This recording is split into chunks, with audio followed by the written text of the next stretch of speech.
Et nous avons contacté par téléphone Monsieur Youssef Abdelkader, qui est journaliste, afin de parler de ce dossier très important, la culture et l'Égypte. Plusieurs facettes à aborder. Bonsoir, Monsieur Youssef Abdelkader, bonsoir. Oui, bonsoir madame.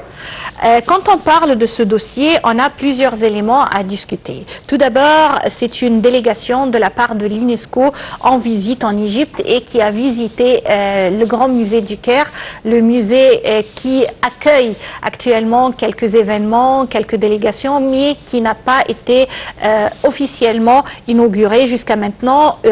Une attente de la part du monde entier pour l'inauguration officielle. Également, cette visite vient en marge de la découverte de l'expérience de l'Égypte, de ce qu'on appelle la Banque égyptienne de connaissances. D'abord, commençons avec la relation entre l'UNESCO et l'Égypte, qui est une relation étroite. Plusieurs projets de coopération conjointe. L'Égypte a donné de son histoire à l'UNESCO et également a collaboré à protéger son histoire avec l'aide de l'UNESCO. Qu'est-ce que vous pensez de cette relation qui dure depuis des années et des années, et depuis longtemps, depuis la création même de cette institution, la relation UNESCO-Égypte? En fait, si on parle de l'UNESCO, c'est une grande organisation internationale qui protège toute l'histoire, toute les cultures des pays. En Égypte, il y en a plusieurs places qui travaillent avec l'UNESCO et comme vous avez dit, les relations entre l'UNESCO et l'Égypte, vraiment, ça fait longtemps qu'il y a toujours des bonnes collaborations et bien sûr, ça aide beaucoup pour protéger toutes les places qui montrent la grande histoire d'Égypte, qu'on peut toujours garder le bien et dans un bon état. Oui. Et également, cette délégation constituée ou formée de 20 États a visité le complexe du Grand Musée égyptien. Cette fois-ci, c'est plusieurs étapes à visiter. Il y a le grand patio, il y a également les ateliers de restauration, et il y a l'esplanade commerciale. Qu'est-ce que vous en pensez de ces visites organisées et guidées actuellement afin de découvrir un peu, pas tout, mais un peu la beauté et les secrets de ce grand musée? Exactement, le grand musée d'Égypte, il a tellement, il y a beaucoup de projets dans ce musée. Alors, tous les regards internationaux, tout le monde entier et attendent les moments qui peuvent visiter ce musée. Et si nous voyons cette visite, c'est vraiment une visite stratégie, surtout maintenant avec tout ce que vous voyez, l'élection, il y a beaucoup de changements dans l'UNESCO même, et aussi pour l'Égypte. On voit maintenant comment l'Égypte il a bien investi dans ce projet des grands musées. Oui. Il y a beaucoup de projets en Égypte aussi.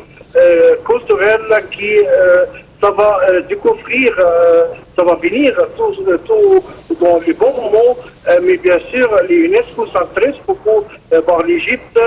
On ne va pas parler de l'Égypte, des civilisations, l'histoire, c'est déjà tout connu très bien comment l'Égypte est, mais c'est vraiment, on va dire, l'UNESCO, ça commence à découvrir et donner l'Égypte dans les bonnes valeurs qui est vraiment que l'Égypte peut rester toujours dans la même valeur.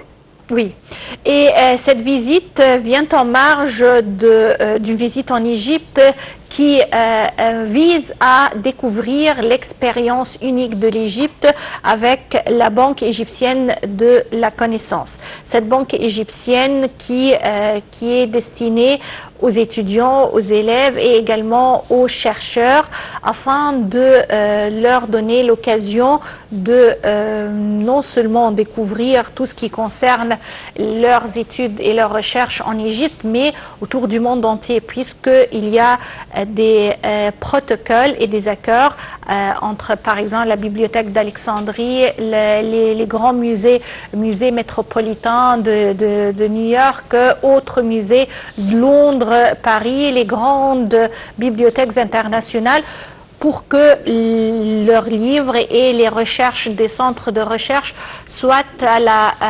vraiment à la disposition des chercheurs égyptiens.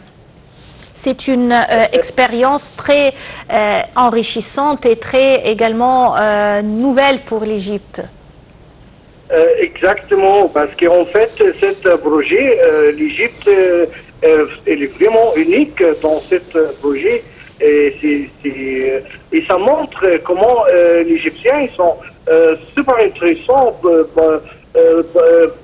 concernant l'éducation, concernant les cultures, les recherches, tout ça c'est l'État égyptien il a garanti de fournir à tous les peuples égyptiens qui ont accès vers les banques de data et toutes les informations, toutes les recherches, tous vraiment les documents qui, s'il y a quelqu'un vraiment besoin de faire une grande recherche, peut toujours, surtout tous les étudiants à l'université et à l'école, il faut juste voir un numéro national égyptien pour voir un accès dans cette banque de data. Mais vraiment maintenant, on voit comment l'Égypte il a fait le lien, comme vous dites, avec presque tout le monde, tous les grands places comme les musées, comme les bibliothèques d'Alexandrie.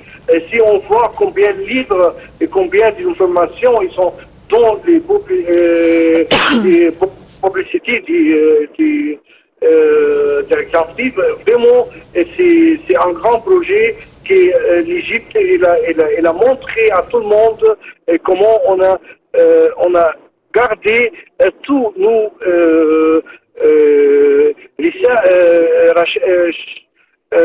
richesses et en plus on a toujours intéressant pour faire les digitales. Parce que maintenant, tout le monde, on a eu pendant le corona un grand changement et c'est ça qui a donné l'idée pour l'Égypte pour commencer de faire les databanks comme ça pour tout le monde peut voir un accès.